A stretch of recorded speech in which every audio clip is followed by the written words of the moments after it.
Сәлеметсіңдер ме, балалар? Мен сендерді бүгін сауат ашу негіздері оқу қызметіне шақырамын. Оқу қызметін бастамас бұрын мен сендерге жұмбақ жасырғалы тұрмын. Судан шашақ шашылар, су тоқтаса басылар. Бұл не екен, балалар?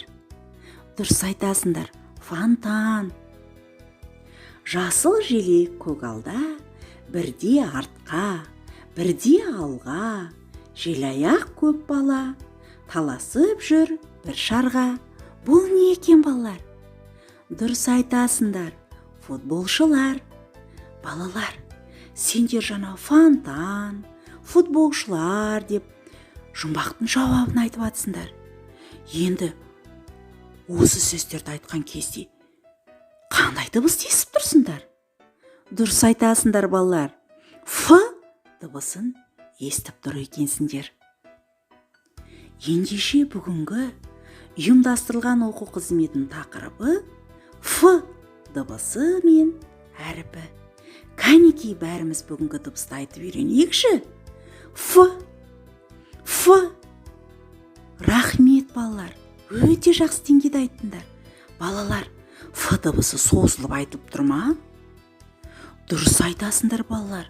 Созылмайды. Даусымыз не істеп тұр? Кедергіге ұшырап тұр, иә, балалар?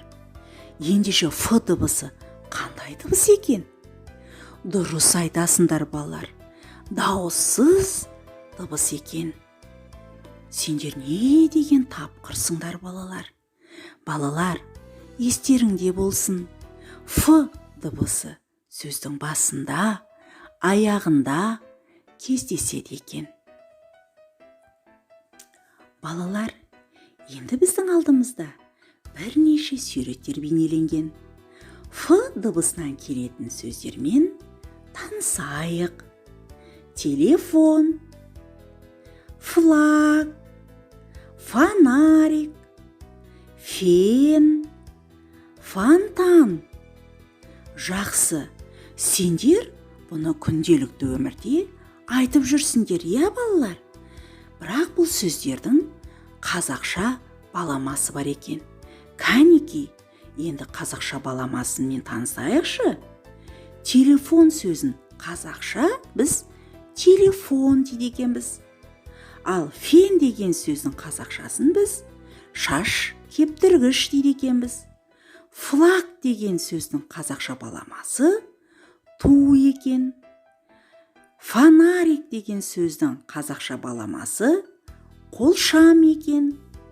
Фонтан деген сөздің қазақша баламасы су бұрқақ екен, балалар. Естеріңе сақтай жүріңдер. Яғни Ф дыбысы орыс тілінен енген дыбыс екен, балалар. Рахмет.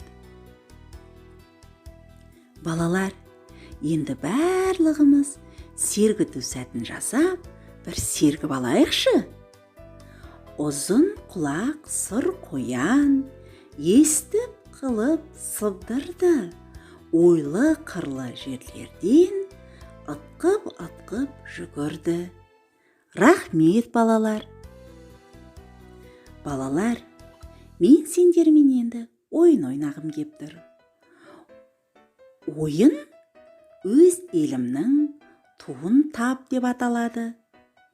Мен сендердің алдыларыңа бірнеше мемлекеттің туын әкеп қойдым.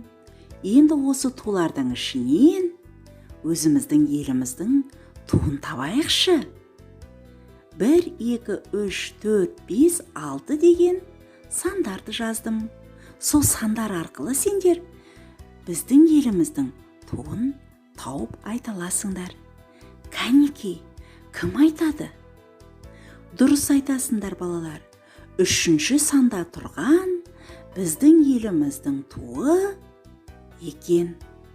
Рахмет, балалар. Сендер тапқыр екенсіңдер. Еліміздің туын бірден тауып алдыңдар. Туымыздың түсі қандай екен? Дұрыс айтасыңдар, балалар. Көк, ортасында не бейнеленген? Қыран бүркіт және күн. Ал шетінде өзіміздің неміз көмкеріліп жасалынған. Дұрыс айтасыңдар балалар, өзіміздің қазақтың ұлттық ою өрмегімен көркемделіп жасалынған екен. Рахмет балалар. Балалар, енді барлығымыз дәптерімізді алып, дәптермен жұмыс жасайық. Бүгін сонымен қандай әріпті өттік? Дұрыс айтасыңдар балалар. Ф әріпін өттік. Ендеше барлығымыз дәптерімізге әдемілеп, сауатты түрде Ф әріпінің жазба түрін жазамыз. Балалар, ұйымдастырылған оқу қызметін енді қорытайық. Бүгінгі оқу қызметі саған ұнады ма? Қандай дыбыспен таныстың? Сол дыбысты дыбыстап айтшы. Ф дыбысынан келетін бір сөз айт. Осы сұрақтарды үйден қайталап, сұрақтарға жауап қайтар. Келесі кездескенше сау болыңдар балалар.